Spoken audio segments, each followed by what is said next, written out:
Bienvenidos a su programa La Familia, la Iglesia Doméstica, que tiene como finalidad evangelizar a los matrimonios para mejorar nuestra sociedad en que vivimos. Comenzamos.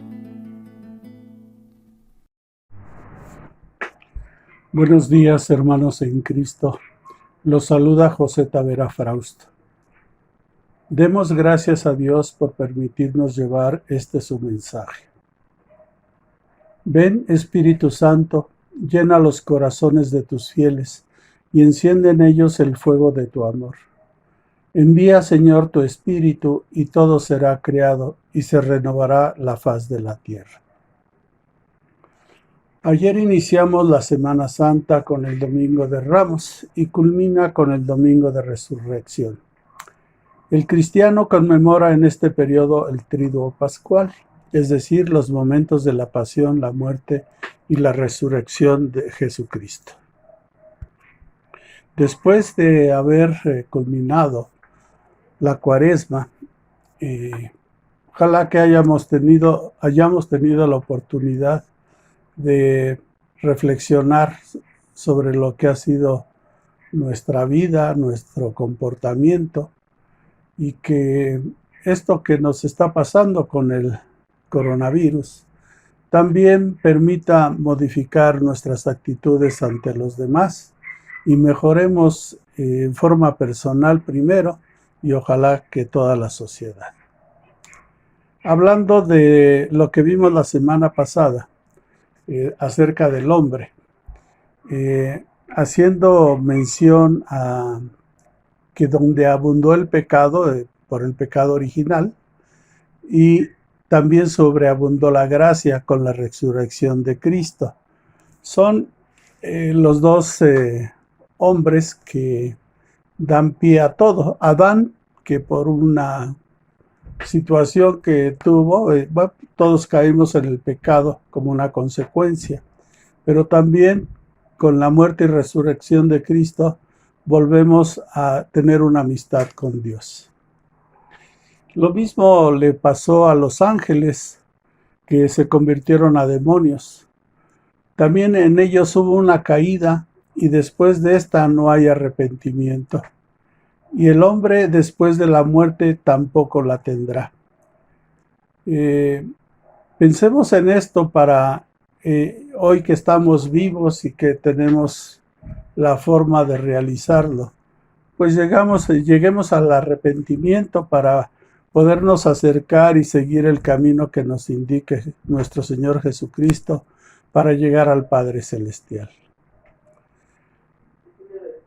El pecado original no es un pecado personal, sino contraído, es decir, no cometido, que es el caso de Adán, que Adán y Eva cometieron el pecado, pero toda la humanidad se ve reflejado en él, hasta que nuestro Señor Jesucristo nos devuelve el estado de gracia. Esto nos hace ver el duro combate contra el poder de las tinieblas, que permanece al acecho en todo el tiempo. De ahí que necesitemos la ayuda del Espíritu Santo, para que nos fortalezca en nuestras debilidades y podamos hacerle frente, en este caso al demonio. El día de hoy hablaremos de Jesús. Dice, creo en Jesucristo, Hijo único de Dios. La buena nueva, Dios nos ha enviado a su Hijo. Pero al llegar la plenitud de los tiempos, envió Dios a su Hijo, nacido de mujer, nacido bajo la ley, para rescatar a los que se hallaban bajo la ley y para que recibieran la filiación adoptiva. He aquí la buena nueva de Jesucristo, Hijo de Dios. Dios ha visitado a su pueblo, ha cumplido las promesas hechas a Abraham y a su descendencia. Lo ha hecho más allá de toda expectativa. Él ha enviado a su Hijo amado.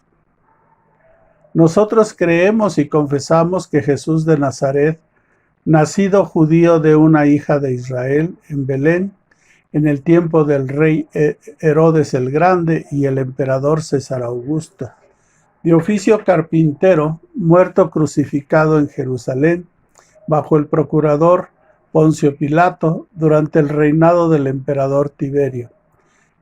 Es Él, Hijo eterno de Dios hecho hombre, que ha salido de Dios, bajó del cielo, ha venido en carne, porque la palabra se hizo carne y puso su morada entre nosotros, y hemos visto su gloria, gloria que recibe del Padre como Hijo único, lleno de gracia y de verdad, pues de su plenitud hemos recibido todos gracia tras gracia.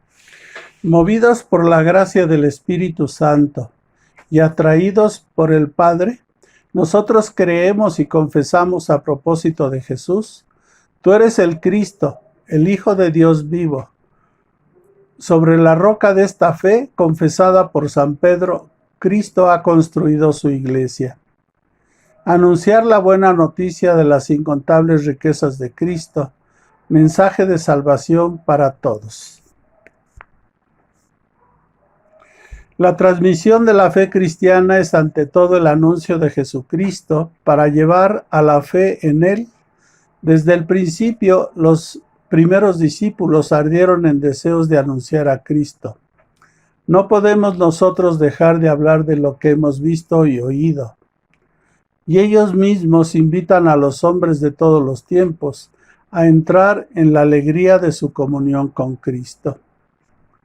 Lo que existía desde el principio, lo que hemos oído, lo que hemos visto con nuestros ojos, lo que contemplamos y tocaron nuestras manos acerca de la palabra de vida, pues la vida se manifestó y nosotros la hemos visto y damos testimonio y os anunciamos la vida eterna, que estaba con el Padre y se nos manifestó.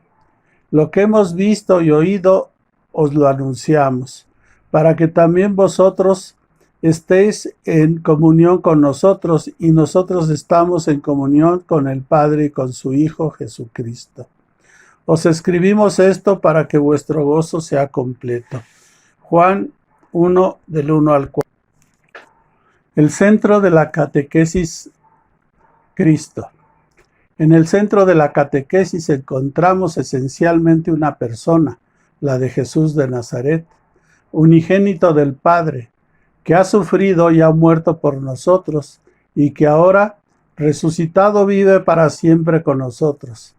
El fin de la catequesis, conducir a la comunión con Cristo. Solo Él puede conducirnos al amor del Padre en el Espíritu y hacernos partícipes de la vida de la Santísima Trinidad.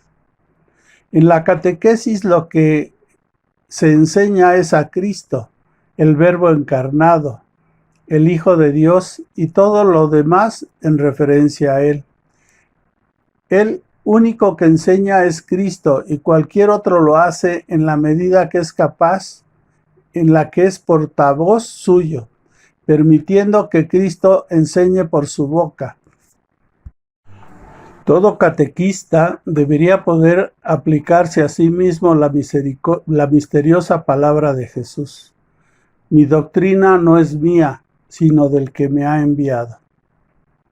El que está llamado a enseñar a Cristo debe, por tanto, ante todo, buscar esta ganancia sublime que es el conocimiento de Cristo. Es necesario aceptar perder todas las cosas para ganar a Cristo y ser hallado en Él y conocerle a Él, el poder de su resurrección y la comunión de sus padecimientos, hasta hacerme semejante a Él en su muerte, tratando de llegar a la resurrección de entre los muertos. De este conocimiento amoroso de Cristo es de donde brota el deseo de anunciarlo, de evangelizar y de llevar a otros al sí de la fe en Jesucristo, y al mismo tiempo se hace sentir la necesidad de conocer siempre mejor esta. ¿Cómo podemos creer en Jesucristo si no lo conocemos y por lo tanto no lo podemos amar? Tratemos por lo tanto de conocer a más a profundidad los evangelios y las cartas paulinas para que esto nos permita vivir como Cristo. Otra cosa que no podemos olvidar es que el único que enseña es Cristo. Muchas veces nosotros, al impartir alguna clase, podemos tomar una posición como si nosotros estuviéramos enseñando. Y nosotros solamente somos instrumentos del Señor. Tenemos que tener la humildad en todos los aspectos, demostrar que el único que es Señor y es que nos transmite su palabra es Jesucristo. Jesús nuestro Salvador. Jesús quiere decir en hebreo Dios salva. En el momento de la anunciación, el ángel Gabriel le dio como nombre propio el nombre de Jesús, que expresa a la vez su identidad y su misión, ya que ¿quién puede perdonar pecados sino solo Dios? Es Él quien en Jesús, su Hijo eterno, hecho hombre, salvará a su pueblo de sus pecados. En Jesús, Dios recapitula así toda la historia de la salvación en favor de los hombres. En la historia de la salvación, Dios no se ha contentado con librar a Israel de la casa de la servidumbre, haciéndole salir de Egipto. Él lo salva además de su pecado, puesto que el pecado es siempre una ofensa hecha a Dios. Solo Él es quien puede absolverlo. Por eso es por lo que Israel, tomando cada vez más conciencia de la universalidad del pecado, ya no podrá buscar la salvación más que en la innovación del nombre de Dios Redentor. El nombre de Jesús significa que el nombre mismo de Dios está presente en la persona de su Hijo, hecho hombre para la redención universal y definitiva de los pecados. Él es el nombre divino, el único que trae la salvación, y de ahora en adelante puede ser invocado por todos porque se ha unido a todos los hombres por la encarnación. De tal forma que no hay bajo el cielo otro nombre dado a los hombres por el que nosotros debamos salvarnos. El nombre de Dios Salvador era invocado una sola vez al año por el sumo sacerdote para la expiación de los pecados de Israel, cuando había rociado el lugar del Santo de los Santos con la sangre del sacrificio. El propiciatorio era el lugar de la presencia de Dios. Cuando San Pablo dice de Jesús que Dios lo exhibió como instrumento de perdón por su propia sangre, significa que en su humanidad estaba Dios reconciliando al mundo consigo. La resurrección de Jesús glorifica el nombre de Dios Salvador, porque de ahora en adelante el nombre de Jesús es el que manifiesta en plenitud el poder soberano del nombre que está sobre todo nombre. Los espíritus malignos temen su nombre, y en su nombre los discípulos de Jesús hacen milagros, porque todo lo que piden al Padre en su nombre, Él se los concede. El nombre de Jesús está en el corazón de la plegaria cristiana. Todas las oraciones litúrgicas se acaban con la fórmula por nuestro Señor Jesucristo. El Ave María culmina en y bendito es el fruto de tu vientre Jesús. La oración del corazón en uso en Oriente, llamada oración a Jesús, dice: Jesucristo, Hijo de Dios, Señor, ten piedad de mí, pecador. Numerosos cristianos mueren como Santa Juana de Arco, teniendo en sus labios una única palabra.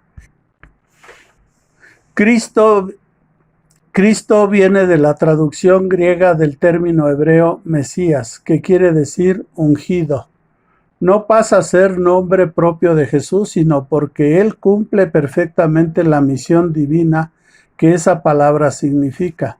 En efecto, en Israel eran ungidos en el nombre de Dios los que le eran consagrados para una misión que había recibido de Él.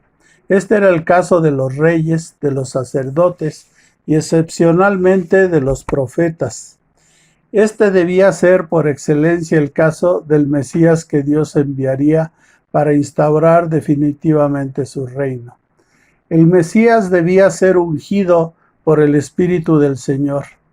a la vez como rey y sacerdote, pero también como profeta. Jesús cumplió la esperanza mesiánica de Israel en su triple función de sacerdote, profeta y rey. El ángel anunció a los pastores el nacimiento de Jesús como el del Mesías prometido a Israel. Os ha nacido hoy en la ciudad de David un Salvador, que es el Cristo Señor. Desde el principio Él es a quien el Padre ha santificado y enviado al mundo. Concebido como santo, Él en el seno virginal de María. José fue llamado por Dios para tomar consigo a María, su esposa, encinta, del que fue engendrado por ella por el Espíritu Santo, para que Jesús, llamado Cristo, nazca de la esposa de José en la descendencia mesiánica de David. La consagración mesiánica de Jesús manifiesta su misión divina. Por otra parte, eso es lo que significa su mismo nombre, porque el nombre de Cristo está sobreentendido, el que ha ungido, el que ha sido ungido y la unción misma con la que ha sido ungido. El que ha ungido es el Padre, el que ha sido ungido es el Hijo, y lo ha sido en el Espíritu, que es la unción. Su eterna consagración mesiánica fue revelada en el tiempo de su vida terrena, en el momento de su bautismo por Juan, cuando Dios lo ungió con el Espíritu Santo y con poder, para que Él fuese manifestado a Israel como su Mesías. Sus obras y sus palabras lo dieron a conocer como el Santo de Dios.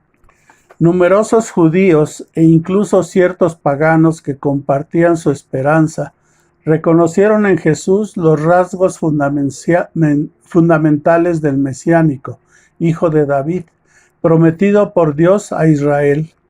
Jesús aceptó el título de Mesías, el cual tenía derecho, pero no sin reservas, porque una parte de sus contemporáneos lo comprendían según una concepción demasiado humana, esencialmente por Jesús acogió la confesión de fe de Pedro, que le reconocía como el Mesías, anunciándole la próxima pasión del Hijo del Hombre. Reveló el auténtico contenido de su realeza mesiánica en la identidad trascendente del Hijo del Hombre, que ha bajado del cielo, a la vez que en su misión redentora como siervo sufriente, el Hijo del Hombre no ha venido a ser servido, sino a servir y a dar su vida como rescate por muchos. Por esta razón, el verdadero sentido de su realeza no se ha manifestado más desde lo alto de la cruz. Solamente después de su resurrección, su realeza mesiánica podría ser proclamada por Pedro ante el pueblo de Dios. Sepa pues con certeza toda la casa de Israel que Dios ha constituido Señor y Cristo a este Jesús, a quien vosotros habéis crucificado. Hijo único de Dios. Hijo de Dios en el Antiguo Testamento es un título dado a los ángeles, al pueblo elegido, a los hijos de Israel y a sus reyes. Significa entonces una filiación adoptiva que establece entre Dios y su criatura unas relaciones de una intimidad particular. Cuando el rey Mesías prometido es llamado Hijo de Dios, no implica necesariamente, según el sentido literal de esos textos, que sea más que humano. Los que designaron así a Jesús en cuanto a Mesías de Israel, quizás no quisieron decir nada más. No ocurre así con Pedro cuando confiesa a Jesús como el Cristo, el Hijo de Dios vivo, porque éste le responde con solemnidad: no te ha revelado esto ni la carne ni la sangre, sino mi Padre que está en los cielos.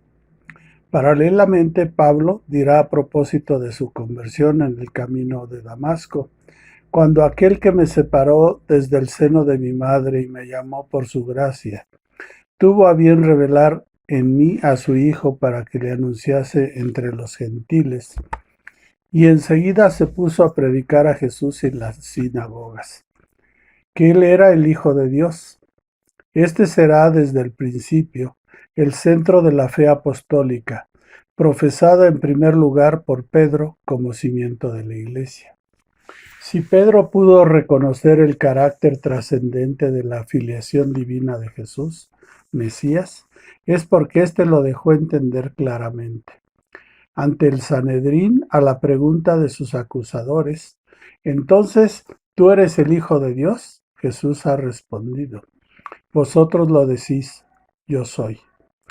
Ya mucho antes, él se designó como el Hijo que conoce al Padre, que es distinto de los siervos que Dios envió ante su pueblo, superior a los propios ángeles.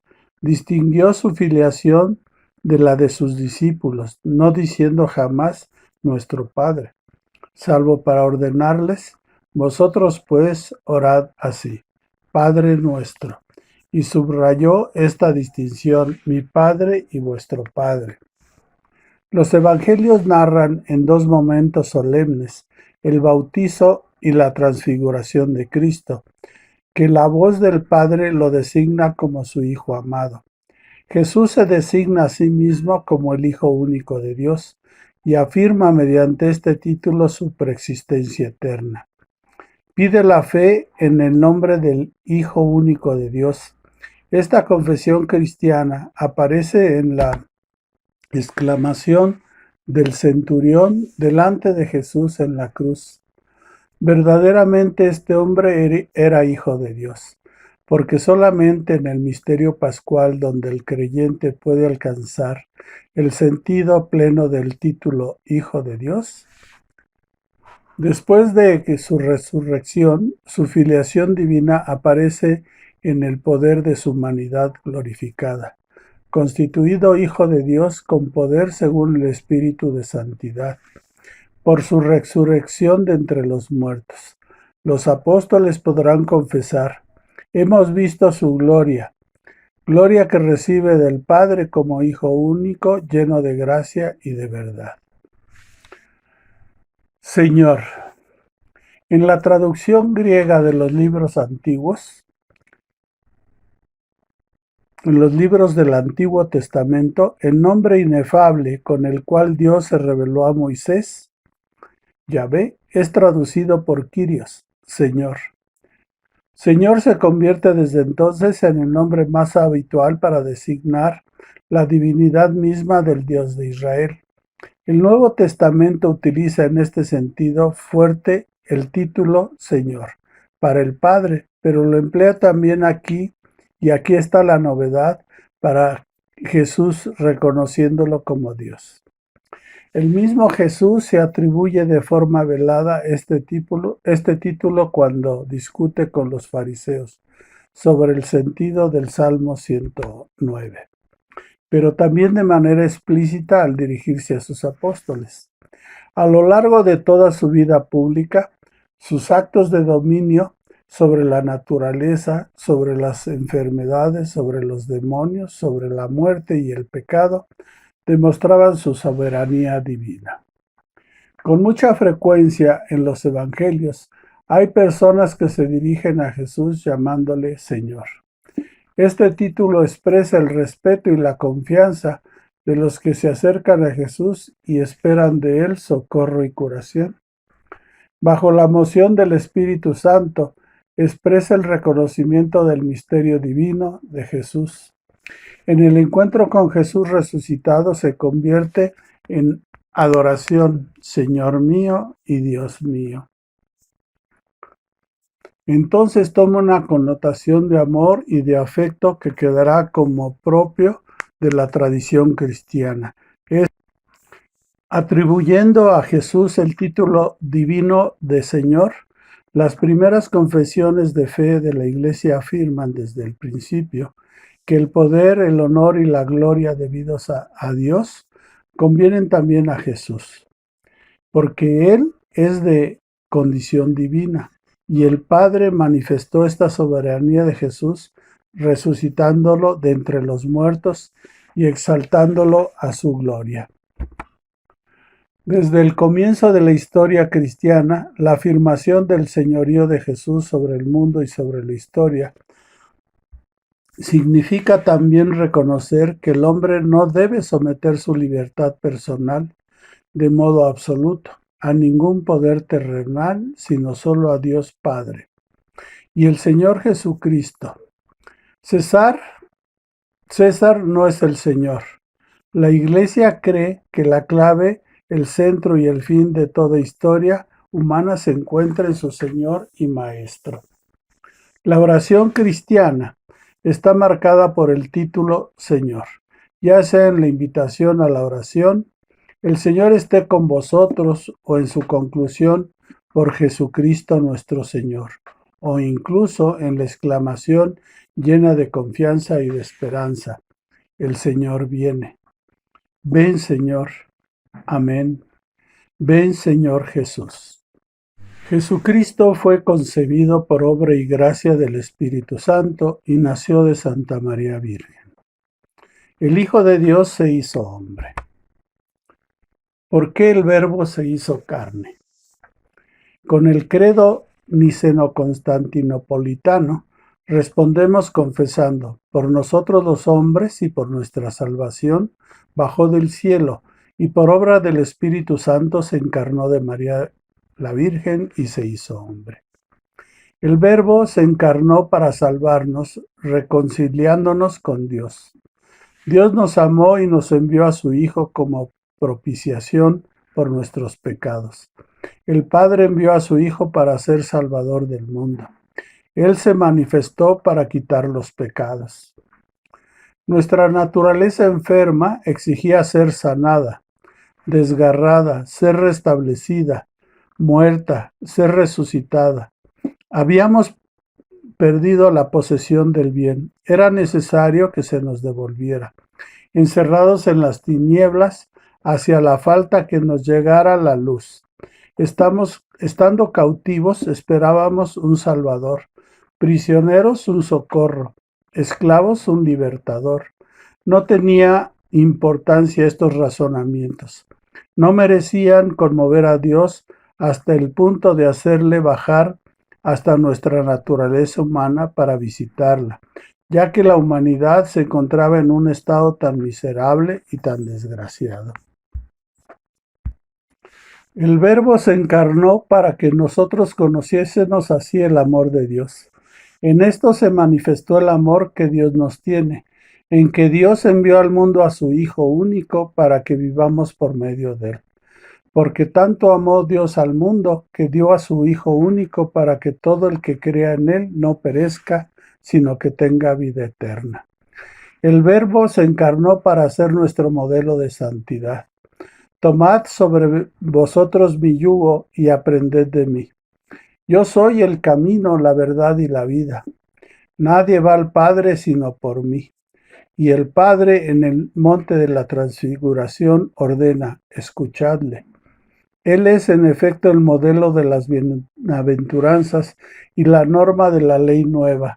Amaos los unos a los otros como yo os he amado.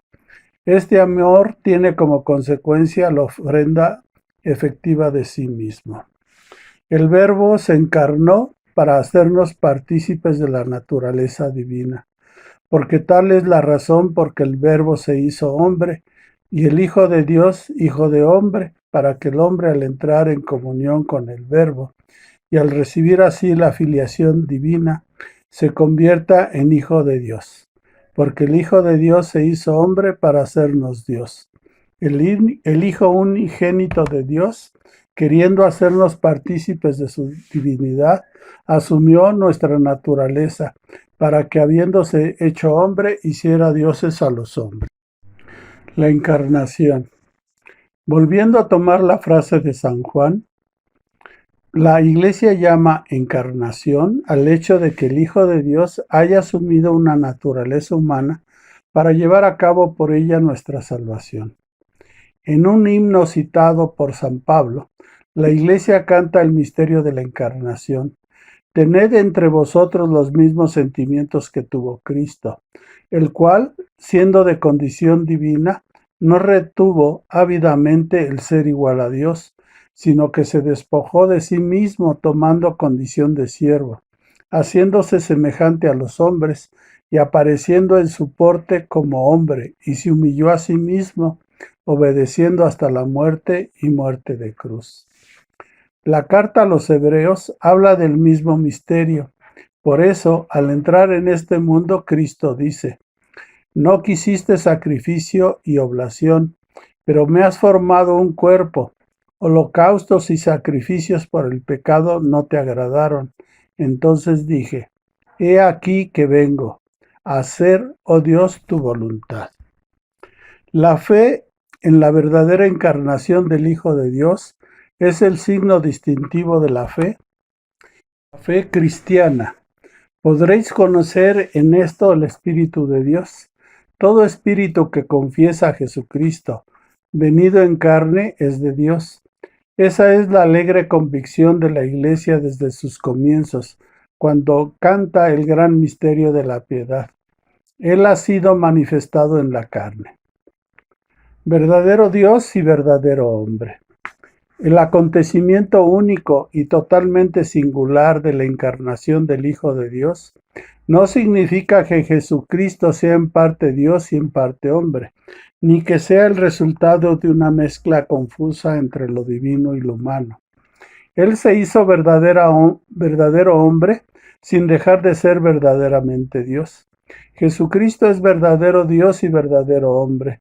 La Iglesia debió defender y aclarar esta verdad de fe durante los primeros siglos frente a unas herejías que la falseaban.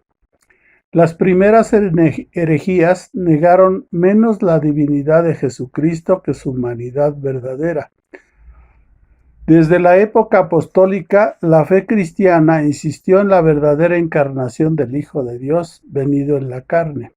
Pero desde el siglo III, la Iglesia tuvo que afirmar frente a Pablo de Samosata, Turquía, en un concilio reunido en Antioquía, que Jesucristo es Hijo de Dios por naturaleza y no por adopción. El primer concilio ecuménico de Nicea, en el año 325, confesó en su credo que el Hijo de Dios es engendrado, no creado, de la misma sustancia que el Padre, y condenó a Arrio, que afirmaba que el Hijo de Dios salió de la nada y que sería de una sustancia distinta a la del Padre. La herejía nestoriana veía en Cristo una persona humana junto a la persona divina del Hijo de Dios. Frente a ella, San Cirilo de Alejandría y el Tercer Concilio Ecuménico reunido en Éfeso en el año 431 confesaron que el Verbo, al unirse en su persona a una carne animada por un alma racional, se hizo hombre. La humanidad de Cristo no tiene más sujeto que la persona divina del Hijo de Dios, que la ha asumido y hecho suya desde su concepción. Por eso el Concilio de Éfeso proclamó en el año 431 que María llegó a ser con toda verdad Madre de Dios mediante la concepción humana del Hijo de Dios en su seno. Madre de Dios no porque el Verbo de Dios haya tomado de ella su naturaleza divina, sino porque es de ella de quien tiene el cuerpo sagrado, dotado de un alma racional, unido a la persona del Verbo, de quien se dice que el Verbo nació según la carne. Los monofistas afirmaban que la naturaleza humana había dejado de existir como tal en Cristo, al ser asumido por una persona divina del Hijo de Dios. Enfrentando a esta herejía, el Cuarto Concilio Ecuménico en Calcedonia confesó en el año 451. Siguiendo pues a los santos padres, enseñamos unánimemente que hay que confesar a un solo y mismo Hijo y Señor nuestro Jesucristo, perfecto en la divinidad y perfecto en la humanidad, verdaderamente Dios y verdaderamente hombre, compuesto de alma racional y cuerpo. Consustancial con el Padre según la divinidad y consustancial con nosotros según la humanidad. En todo semejante a nosotros, excepto en el pecado. Nacido del Padre antes de todos los siglos según la divinidad y por nosotros y por nuestra salvación, nacido en los últimos tiempos de la Virgen María, la Madre de Dios, según la humanidad. Se ha de reconocer a un solo y mismo Cristo Señor, Hijo único en dos naturalezas, sin confusión, sin cambio, sin división, sin separación. La diferencia de naturalezas de ningún modo queda suprimida por su unión, sino que quedan a salvo las propiedades de cada una de las naturalezas y confluyen en un solo sujeto y en una sola persona. Después del concilio de Calcedonia, algunos concibieron la naturaleza humana de Cristo como una especie de sujeto personal. Contra estos, el quinto concilio ecuménico en Constantinopla en el año 553 confesó a propósito de Cristo: no hay más que una sola hipostasis o personal, que es nuestro Señor Jesucristo, uno de la Trinidad. Por tanto, todo en la humanidad de Jesucristo debe ser atribuido a su persona divina como a su propio sujeto. No solamente los milagros, sino también los sufrimientos y la misma muerte, el que ha sido crucificado en la carne, y nuestro Señor Jesucristo es verdadero Dios, Señor de la gloria y uno de la Santísima Trinidad. El Hijo de Dios trabajó con manos de hombre, pensó con inteligencia de hombre, obró con voluntad de hombre, amó con corazón de hombre. Nacido de la Virgen María, se hizo verdaderamente uno de nosotros, en todo semejante a nosotros, excepto en el pecado. El alma y el conocimiento humano de Cristo. Apolinar de la Odisea afirmaba que en Cristo el Verbo había sustituido al alma o al espíritu. Contra este error, la Iglesia confesó que el Hijo Eterno asumió también un alma racional humana. Esta alma humana que el Hijo de Dios asumió está dotada de un verdadero conocimiento humano. Como tal, este no podía ser de por sí ilimitado. Se desenvolvía en las condiciones históricas de su existencia en el espacio y en el tiempo. Por eso el Hijo de Dios, al hacerse hombre, quiso progresar en sabiduría, en estatura y en gracia, e igualmente adquirir aquello que en la condición humana se adquiere de manera experimental. Eso correspondía a la realidad de su anonadamiento voluntario en la condición de esclavo. Pero al mismo tiempo, este conocimiento verdaderamente humano del Hijo de Dios expresaba la vida divina de su persona. La naturaleza humana del Hijo de Dios, no por ella misma, sino por su unión con el Verbo, conocía y manifestaba en ella todo lo conveniente a Dios. Esto sucede ante todo en lo que se refiere al conocimiento íntimo e inmediato que el Hijo de Dios hecho hombre tiene de su Padre. El Hijo, en su conocimiento humano, demostraba también la penetración divina que tenía de los dos pensamientos secretos del corazón de los hombres. Debido a su unión con la sabiduría divina en la persona del Verbo encarnado, el conocimiento humano de Cristo gozaba en plenitud de la ciencia de los designios eternos que había venido a revelar. Lo que reconoce ignorar en este campo, declara en otro lugar no tener misión de revelarlo. La voluntad humana de Cristo. De manera paralela, la Iglesia confesó en el Sexto Concilio Ecuménico de Constantinopla, en el año 681, que Cristo posee dos voluntades y dos operaciones naturales, divinas y humanas, no opuestas sino cooperantes, de forma que el Verbo hecho carne en su obediencia al Padre ha querido humanamente todo lo que ha decidido divinamente por el Padre y el Espíritu Santo para nuestra salvación. La voluntad humana de Cristo sigue a su voluntad divina sin hacerle resistencia ni oposición, sino todo lo contrario, estando subordinada a esta voluntad omnipotente. El verdadero cuerpo de Cristo. Como el Verbo se hizo carne, asumiendo una verdadera humanidad, el cuerpo de Cristo era limitado. Por eso se puede pintar la faz humana de Jesús. El séptimo concilio ecuménico, la Iglesia reconoció que es legítima su representación en imágenes sagradas.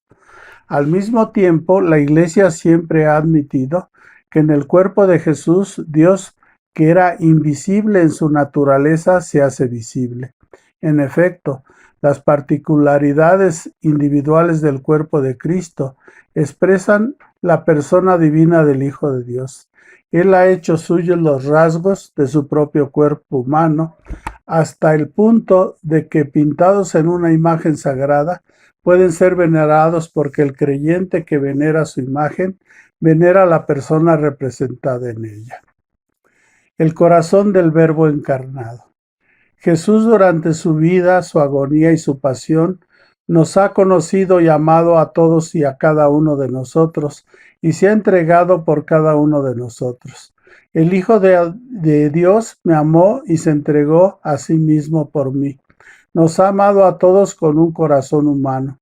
Por esta razón, el Sagrado Corazón de Jesús, traspasado por nuestros pecados y para nuestra salvación, es considerado como el principal indicador y símbolo del amor con que el Divino Redentor ama continuamente al Eterno Padre y a todos los hombres.